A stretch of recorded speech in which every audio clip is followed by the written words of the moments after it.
All right, hello there, thrill seekers, and welcome to another show. I didn't have time to come up with a musical intro today because I had some appointments and things to go to before I did this video.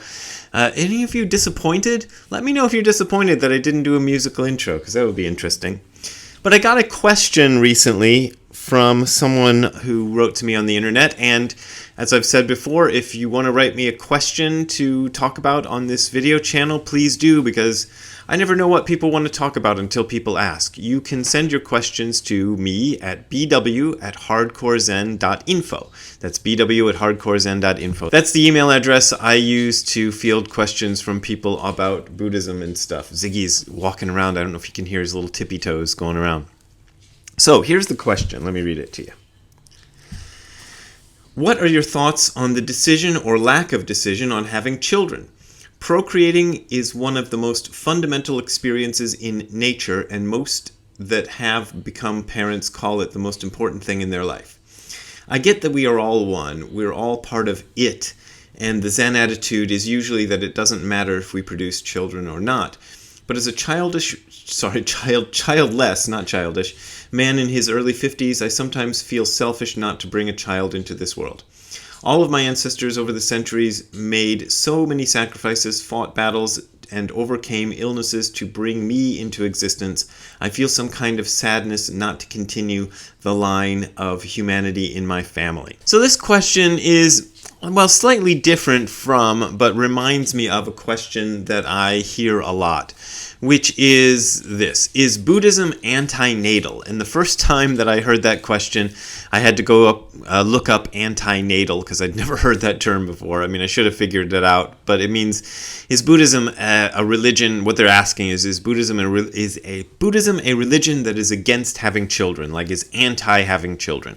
Because I think there's a lot of people who think that. There must be, because I get the question fairly often. The TLDR version, the too long didn't read version, is no, Buddhism is not anti-natal.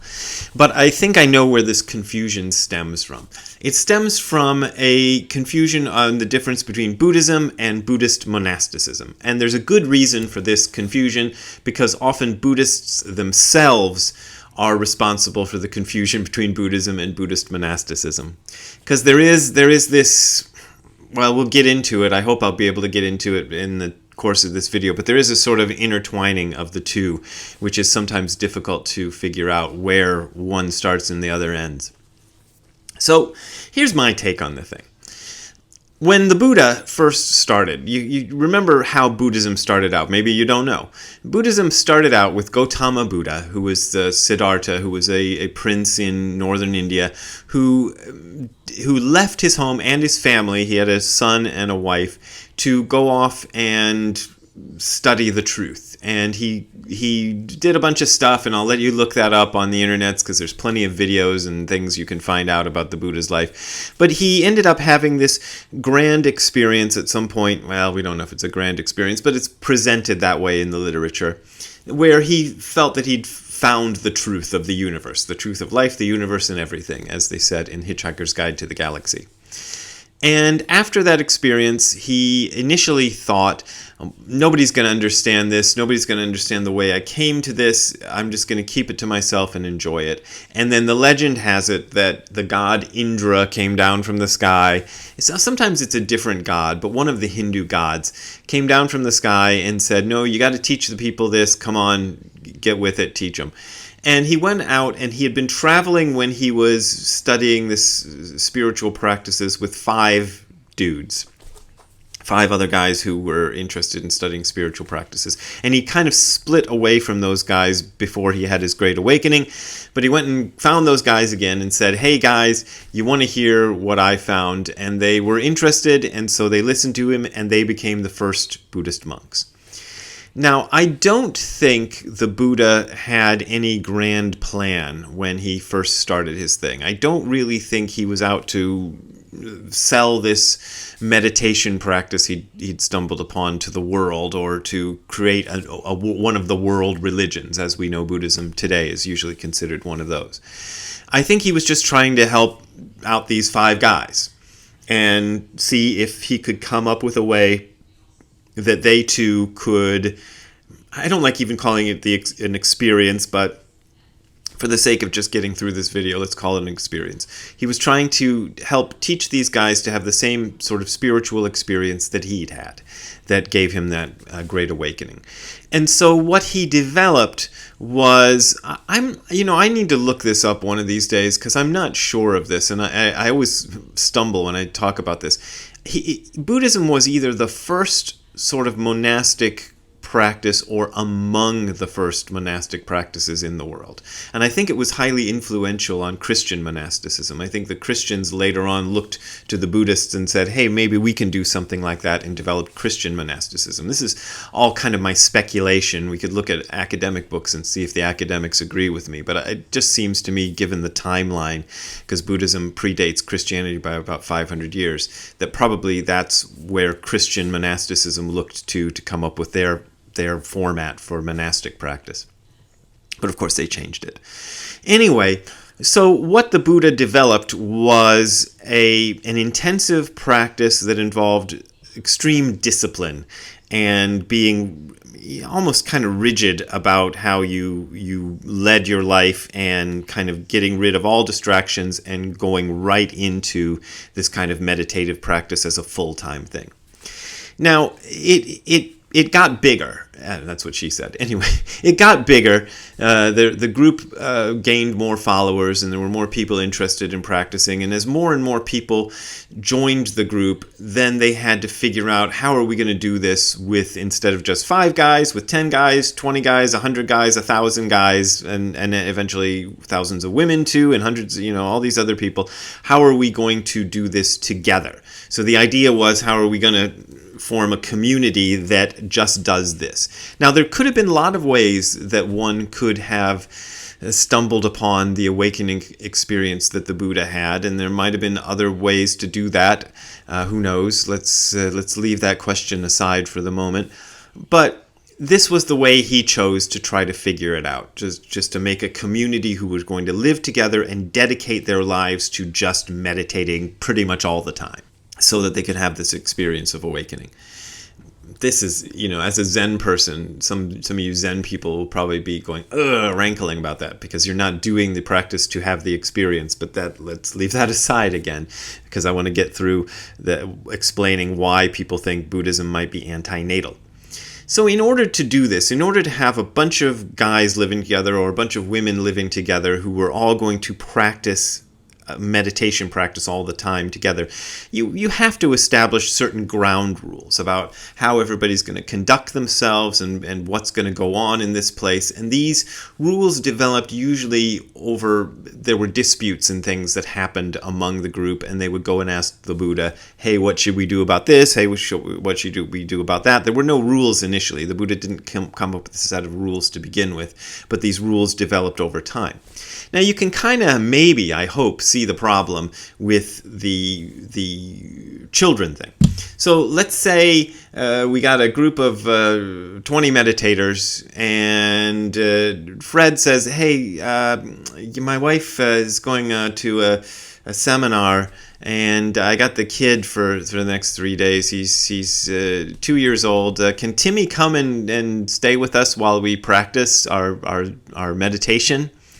That's not going to work out very well. Because Timmy, even if Timmy's the best behaved kid in the world, he's going to cause a disruption in the routine that they've established for meditating, and the quiet they need to do this, and the kind of solitude they need to do this. So you can't have little Timmy running around when everybody's meditating, because it's just going to cause chaos. This is the basic problem with children when it comes to monastic practice. You just can't run a monastery with children in it. I've been at Tassajara. I've never been at Tassajara during one of their practice periods. Tassajara is a Zen monastery in Northern California. So this is, and I don't think they allow children at all during their practice periods, which is when nobody is allowed in there except people who are committed themselves to an intensive 3-month practice. But I have been there during the summer when they do allow kids, and yeah, it's sometimes a challenge. The kids aren't allowed in the zendo itself where you're practicing zazen, but they're running around outside and screaming and squirting each other with squirt guns and all kinds of stuff. Will happen, and you'll be sitting there trying to meditate, and you'll be hearing the hey, you're running away, whatever. Having children around is not compatible for Buddhist monastic practice, and this is probably one of the reasons that the rule of celibacy became a thing for Buddhist monastics. There may have been other reasons. There was this idea of sex being. I don't think the idea of sex being an impure thing was topmost on their minds, but it does come up. It comes up in some of Dogen's writings. So yeah, and it's lust, and it causes the mind to get very frantic and stuff. But I think maybe this is just my own Brad supposition that the main reason for the celibacy thing is if somebody gets pregnant, and then the monk shouldn't defer. Is that the word I'm looking for? He shouldn't run away from his responsibility to rear a child he has sired, and neither should a Buddhist nun. So that either means he has to leave the group, or he or she has to bring the child into the group, and that's not going to work. So you've got that problem, and so since the beginning of Buddhism, you can't have children in monasteries, and that's probably, as I say, at least my supposition of one of the main reasons that the rule of celibacy was enacted, and was one of the first rules enacted among the Buddhist community. One of the other things you got to keep in mind is the difference between Indian society of 2,500 years ago and our society today. Indian society, even before Buddha's time, and this still exists today, had this idea of the sannyasi. And the sannyasi was somebody who usually had lived a life of, he'd been a child, he'd been a young person, men or women, but I'm just going to use a male example. He might have raised some kids, very likely, and been married and had a business and whatever. And then once the kids are grown up, he goes off and wanders the earth like Kane from Kung Fu, to quote Pulp Fiction, and does his sannyasi business, which is he's trying to find the truth of life, the universe, and everything. So this model already existed.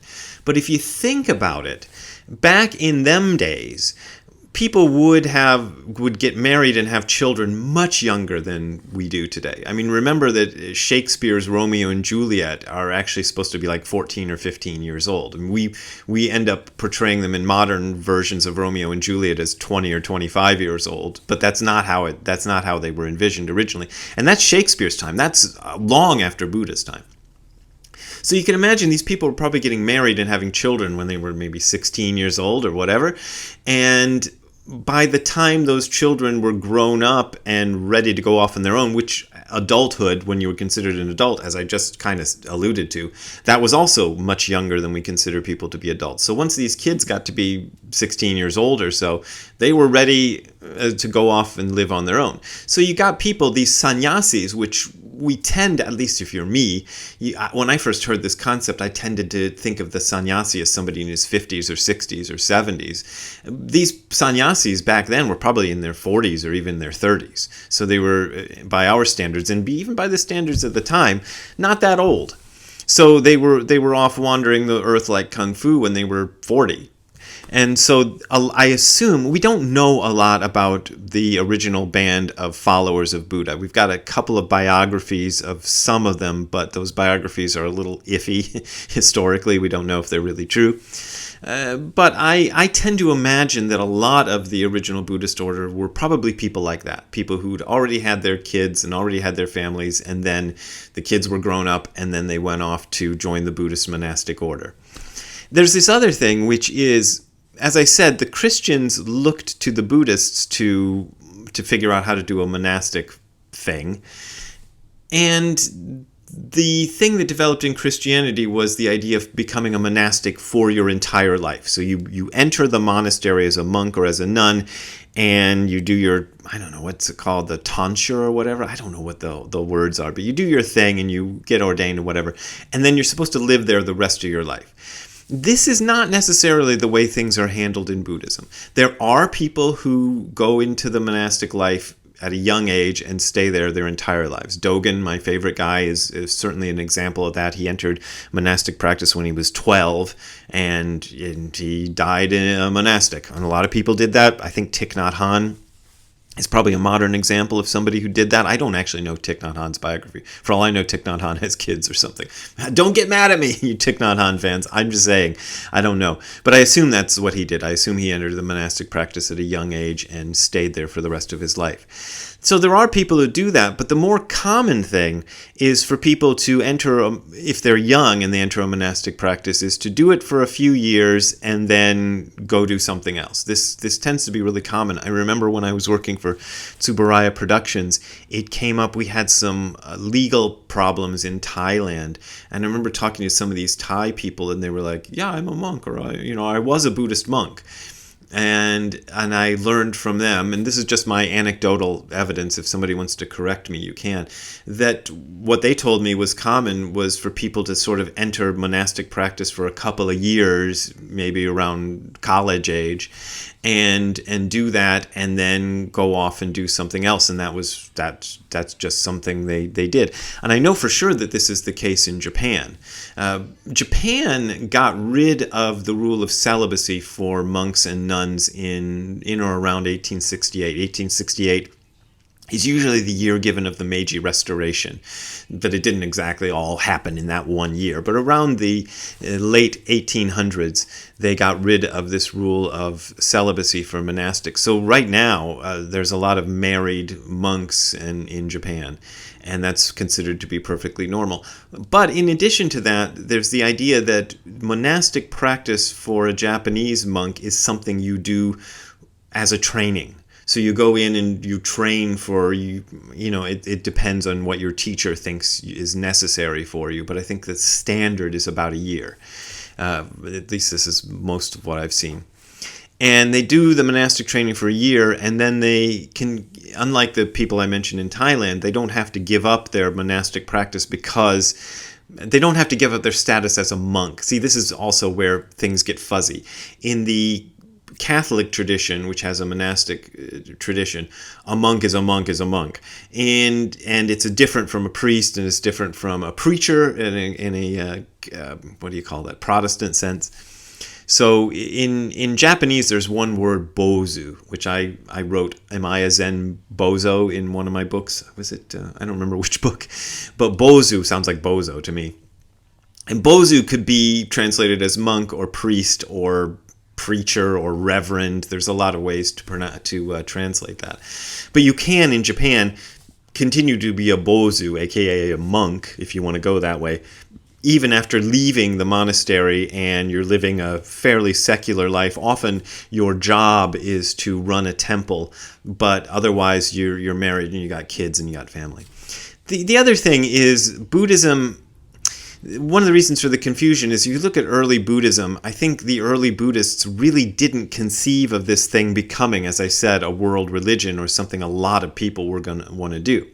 So they conceived of it as being always a small group, and we'd have this small group of monks over here who were celibate and never had children, and then we'd have the wider society that had children and families, and they were the vast majority. But Buddhism took off, and there were a lot of lay Buddhists, which means Buddhists who can get laid. These are Buddhists who don't ever do a monastic practice or become, monastics at all, and they just they do their Buddhist practice when they can. Maybe they meditate as a thing they do at home. Maybe they just do the rituals and ceremonies and things, but they consider themselves Buddhists, but they're living with their families and children and all of that. So there's nothing un-Buddhist about having children.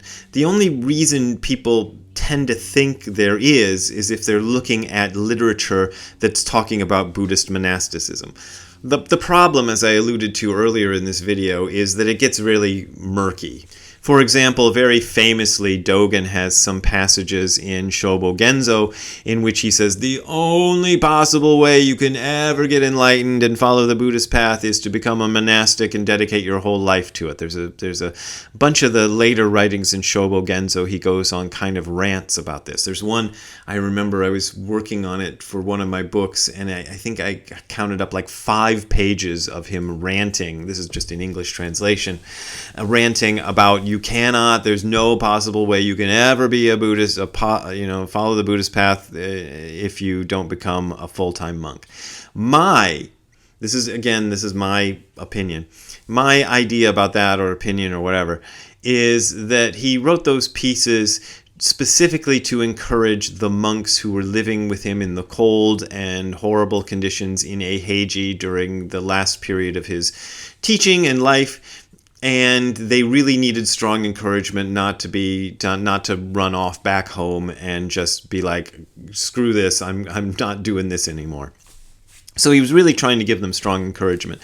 But if you look at his other writings, particularly his earlier writings, he's saying the opposite. He's saying, yeah, you don't need to wander off into a monastery and whatnot to become enlightened. You just need to do your practice, and anybody can do it. And there's evidence I've seen, textual evidence I've seen, that would indicate that he was a writer. I mean, a serious writer means he didn't just say these things or just jot them down on paper. He wrote, composed them. And there's evidence that he was rewriting and revising these earlier pieces, even at the same time as he was saying these other things. So at the same time as he was writing pieces to deliver as sermons to his monks, where he's saying, you can't follow Buddhist practice unless you're a monk. There's no way. These people who are lay people are the filth and scum. There's some stuff he gets pretty strong. And he was also secretly, maybe not so secretly, I don't know, but he was revising these other pieces, which he intended for the general public, which said you can get enlightened in any situation in life, even householders, and householders being people who are not monastics. So I think he didn't change his mind. I think he was actually just trying to strongly encourage his monks not to run off and leave the monastic practice. Some people disagree with that, but anyway, that's the way I take it. I've never done a full-time monastic practice. As I've mentioned before on this video channel and in books, the longest I've ever done is 6 weeks monastic practice at Tassajara, and even that was during one of the periods which was not their practice period, but which is the period where it's open to the public, but people are practicing too, and it's go look up Tassajara if you want details on that. But suffice it to say, the longest I've done anything that you could call monastic practice, arguably, is 6 weeks. I've always done my Buddhist practice as a what they call a householder in the Indian tradition, as a person who has a secular job in a secular society and does my thing. And there was never any encouragement not to have children or anything. It was always about just living whatever normal life you have. So there's nothing anti-Buddhist about having children. There's no anti-natalism in Buddhism as a general thing. Except as I said, in terms of monastic practice. So I think that's where people get this wrong idea. So there you go. Buddhism is not antinatal. And I don't know if I've answered my questioner's question. I mean, I think it's wonderful. You know, my sister has 2 kids, and I love them, and I think it's a great thing. Some people go that route, and some people don't. And I think either way is fine. You just have to figure out what suits you.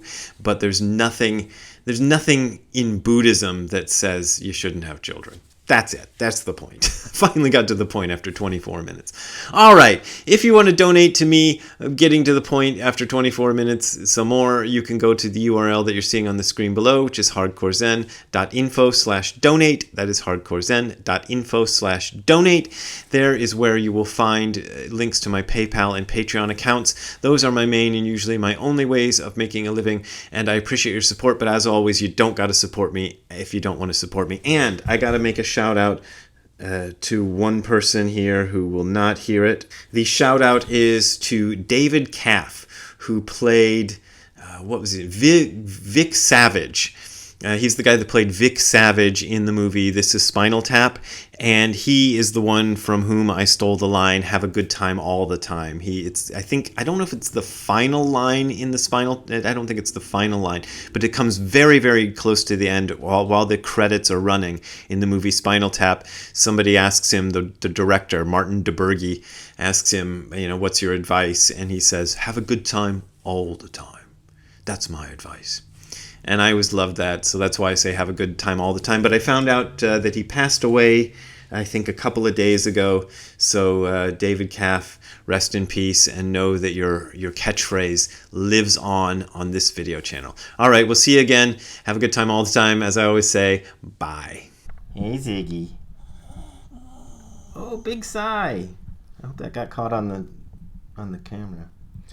All right, I'm gonna let you sleep. Everybody thinks you're a puppy, but you're not a puppy. You're a grown-up dog. All right, bye, Ziggy. If I were to ask you what your philosophy of life or your creed, what would that be? Have a good time all the time. That's my philosophy, Marty.